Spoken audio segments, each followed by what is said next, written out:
Hello everybody, this is Fernando for the latest Cryptids and Monsters video.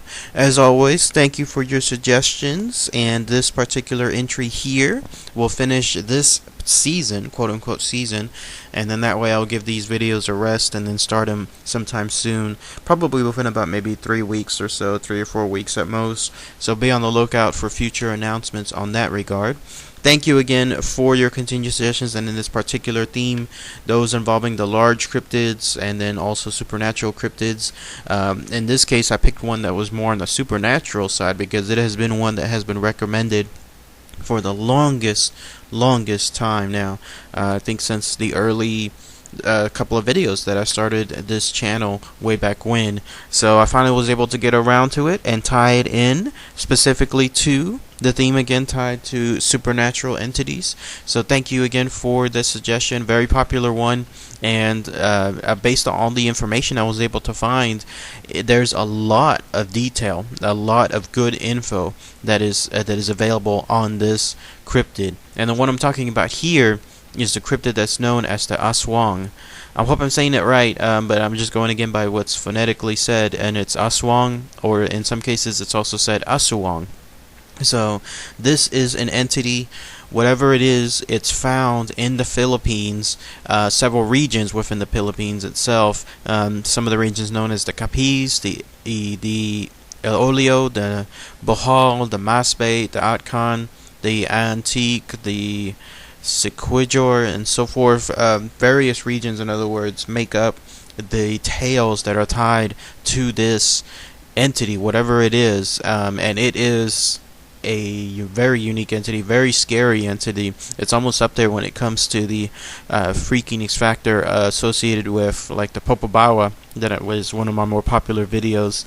But this entity, whatever it is, it's there in the Philippines and it has been there for a long time. In fact, the closest comparison I could come up with is it's pretty much their modern day version of Dracula or vampires, because based on the information I'm about to describe, this is not just one entity, this is like a whole culture of them that are apparently there in the Philippines, and they are there, they're living among humans, but it comes at night that they turn into the entities that they are known as the Aswang, and that is where a whole bunch of scary information is provided. So the Aswang, again, they've been around for a long time. Apparently you have to go even as far back as to the 16th century. There are tales of encounters with these very scary creatures, and you'll see a picture of them here. Let's go first over the details of what they are. Interestingly enough, so many descriptions, so many images of the Aswang showcase that they are split in half. Like they literally have their torso removed, and they fly around with those torsos half removed, I guess, with the rest of their body left until they return. But in any of the descriptions I was trying to look up, any of the information I was trying to find, I didn't see that as a particular characteristic of the Aswang that they could separate into. But maybe I just didn't come across the right info. But in any case, that is one of their characteristics. Basically, it's like this. The Aswang by day are just you and I. They're humans. They're 100% actual humans. They live within the cities, they live within the towns, they live within villages, they work, they eat, they drive, they do everything that a normal human would be because they are humans. But it's at night that they transform into these creatures that are, there are multiple variations of how they look like. Think the most common description tends to be, think of a ghoul, something that is freakish looking, something with, let's say, more like powder white skin, pale white skin, in other words, that looks diseased, that looks rotten, hair that looks stray, as if it was something that just climbed, let's say, from a grave after being buried for years. Long teeth has been described as well. There's also been the descriptions tied to the Aswang as them having been emaciated, like they look very skinny, so skinny in fact that they could hide literally behind a bamboo post, which reminds me of one of my previous cryptids that I talked about, the hide behind, which had the ability to do that as well. The Aswang have also been described as being with the ability to fly, because they can transform into various objects or various animals. And what I mean is this: they're also shapeshifters. The Aswang have the ability to turn into cats, to turn into bats, to turn into snakes. People have encountered them turning into dogs. They've even turned into birds. So these are entities and creatures that not only take on these ghoulish forms that everybody has been describing, but whenever they really need to hide, then they can turn into something that is completely normal looking, like your average cat or your average dog, and then that's how they're able to escape. Which kind of makes sense as to how they're able to live for so long too. Because if you have something like, let's say, a secret society of vampire-like creatures, then how would they exist in a world where people would find out about them and then do something about them, especially considering what the Aswang do? Well, the best way to do that is to hide in plain sight as humans, and then at night, whenever they turn into those ghouls that was described earlier, then they have the ability to then turn into normal looking creatures, so that way they can hide. So what is it that the Aswang do? Well, again, following the theme associated with vampires, they eat people. Well, they drink the blood of people, but more importantly, they eat people. So unlike vampires, which are mainly known for just drinking blood and feasting, in some cases, depending on what kind of media you're watching vampires from, the Aswang take that to the next level, and they eat bodies. Like, they eat cadavers, they eat humans. In particular, they love eating little children, and then their delicacy, the absolute creme de la creme, cherry on top, everything that they look for, that they strive, are unborn babies. And that is pretty freaky. There are tales tied to the Aswang of them turning at night into the ghouls that they are, flying, and in some cases, flying with half their body torn off. And then they sneak into homes, particularly to look for mothers that are expecting to have children soon, that are pregnant. And then the way that it's described is they hunt these women, and then when they find them, there's something that comes out of their mouth, presumably some kind of long whatever, like a tongue of some sort, and it's able to go into the womb of the mother, and then it basically sucks the baby out as if it was, say, like let's say you're drinking from a straw, in other words. And so when you have something like that, an entity like that, that is truly so fearsome, one can really find out how much of a I guess a boogeyman this particular entity is, the Aswang, in that area. So it's been around for so long, since the 16th century.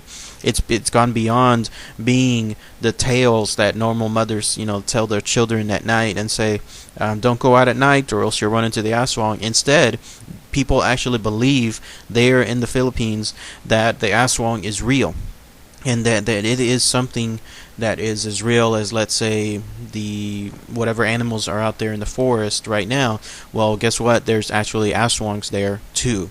Now, some other interesting things tied to the Aswang is that they have a particular hunting method. They do a sound, something that's called a tick-tick. But what's interesting to note about that is that the tick-tick, if you hear that in that area, and you don't see anything around, but you hear it as a faraway item, then that's where the Aswang is tricking you. Because the idea is the Aswang can be actually very close by to yourself. So close, in fact, that it's almost near to hunting you outright completely and just taking you down. But the way it can emit that tick-tick sound, which is apparently its way of getting excited, like whenever, let's say, it's on the prowl and it's near food, then it starts making that tick-tick sound. It can project it in a way that it makes it seem like it's far away, but in fact it's right near you. And then the rest is history. It hunts the person down, does whatever it does, sucks the blood, starts eating it, and then in order to ensure that this person is no longer missing or considered missing, and to have, let's say, a manhunt suddenly start, and then that manhunt lead to this particular Aswang, they have the ability to make I guess, lifelike doppelgangers of the people that they've just eaten, and make them from plant-like materials and from tree trunks. I know that sounds a little strange, but they have the ability to do that. They can make it so lifelike that whenever they take that person back to its dwelling, or take the doppelganger back to the dwelling, they place it in bed to ensure that whenever the whoever is there, the rest of the family comes looking for that person, they find the doppelganger there, and then they realize and they think to themselves, okay, this person died, but not from the Aswang, but just died of some natural cause and died in their sleep. And so when that happens, that further keeps the Aswang in that culture from being discovered. But yeah, it's really freaky to read that information, because to me the scariest part is, if one would believe, that the Filipino folklore and what they have to do there in the Aswang culture, that they're so well integrated within the population. That's just so freaky. It's to the point where people have tried various ways to try to discover and make sure that their own neighbors are not Aswangs themselves. And again, that's so freaky, because again, when you think of it like, let's say, a vampire culture, if you knew that there were vampires out there and you don't know who they were, but they could be your very own coworkers, they could be the people that, let's say, teach you at your schools, or let's say the cops themselves, that creates that level of paranoia that I think adds so much more of a scariness factor. Now again, to those ways that are tied to trying to find out who is an Aswang and who is not, there are multiple ways to do so, but it's advised not to do these in a way that the Aswang will notice, because the way I'll describe them here, unless you're very, very discreet, the Aswang will know that you are trying to find out who they are, and that's when they take retribution. One of the things is if the Aswang knows that you know it's an Aswang, then it will attack you and make sure that you are silenced forever. And how it does it, I'm sure it does it at night, and when that happens, you're a goner at that point. So here are the ways, if you're in the Filipino area and you absolutely have to make sure and you suspect somebody is an Aswang, here are the ways to find out. One of the first ways is the Aswang, as much as they are ghoulish nightmares at night, again, by day they're normal humans. They don't have the ability to fly, they don't have the ability to like separate their bodies or turn into other beings like other cats, dogs, anything like that. They're just normal humans. They also have no more superhuman strength, which is one of the things that they gained at night too. So one of the telltale signs, though, is if you suspect somebody there of being an Aswang, is to go right up to them and then look at their eyes. You have to look for two things. The first thing is their eyes are supposed to be 100% bloodshot. And the reason for this is the Aswangs do not sleep. They can't sleep. Apparently they have to stay up all night searching for food, and that's how they live, that's how they support themselves, that's how they function, and so it almost becomes a victim of their own success when they have to stay up all night and they can't sleep at all. Then their eyes are a telltale sign of a result of being bloodshot, and so the idea is to look for that. The second thing with the eyes is, and this is where again you're kind of revealing yourself, is you have to get so close that you can see your reflection in the eyes. And when you do so, if the reflection is upside down, if your reflection is, in other words, not right side up but instead upside down, then you're staring into the eyes of an Aswang, because for whatever reason the eyes are supposed to not properly display things. Instead they're supposed to have images inverted. So if you see that, then you are 100% dealing with an Aswang. Another way is, and this is a little bit even more of a way to pretty much state out loud, you might as well get a speakerphone, that you're trying to get somebody's attention and trying to see whether they're an Aswang. Apparently it's this. For whatever reason, if you can find a way to do so, it's you have to bend over. Like, let's say you're tying your shoes, but you bend over, but it allows you to look at the Aswang from between your legs in an upside down manner. And the way it works is the Aswang's appearance, when it's inverted based on your eyesight, when it's inverted, they're supposed to change. I don't know if they change into their ghoulish figure, but for whatever reason, if they change from whatever their normal figure is, then you're dealing with an Aswang as well. But again, those formats, if you're doing those items, then and you're trying to be discreet, it's going to be a little hard to do so whenever you have anything like that happening, because again, you're going to have to make sure that the Aswang is not able to realize that they are being observed, and the only way to do so is to be so discreet. But yeah, that's the tales, at least when it comes to trying to make sure that the Aswangs are being discovered, how to do so. Now, there are apparently ways to, as countermeasures for the Aswangs too. So if you're going to be attacked, or let's say you're walking at night and you're going back from work or you're going back from school, and you start hearing that tick tick sound that everyone there in that area knows is an Aswang on the prowl, on the hunt. Apparently, if you carry garlic or if you carry salt, just like you would let's say on the details of, let's say, vampires with garlic. Well, garlic is a repellent of the Aswangs, and also salt is too. And then on top of that, carrying religious items such as holy water or crucifixes tends to do the trick too. Another way to do so is if you have, let's say, a church nearby, you hear the infamous tick tick sound of the Aswang coming closer to you, and it's on the hunt and it's found you, then if you run into that church, it stops. It cannot go onto any kind of quote-unquote holy consecrated ground. So if you happen to be running or at night, or if you happen to be coming back from work, whatever the situation is, and you know for certain that you have an Aswang hunting you, find the nearest holy ground that you can, and then once you're there, the Aswang stays. And that, to me, that creates a really freaky scenario, because, well, let's say, what if the closest you can get to the church is the grounds, but that's enough to stop it. But there it is, let's say, flying around. It can't cross over the area, the ground above the church, but it sees you, you see it, and it can't come any closer, but it's waiting for you. What do you do at that point? I'm guessing the only thing you can do is wait until the daytime, because by that point the Aswang, they can't stay in their ghoulish form, and during the daytime they have to revert back to their human form, and so by that point it'll fly away. But it tells you that you're going to have to wait a while, especially if it's early at night. Then you're going to have to wait a long time to make sure that nothing is harmed in your case. But yeah, those are the ways to have any kind of countermeasures against the Aswangs, and some of the ways that some of the people there have used it. By the way, there's one more interesting item when it comes to detecting an Aswang. This one can actually be a little bit more discreet, because you don't have to necessarily do it yourself. Instead, you can have an item do the work for you. And what I mean is this.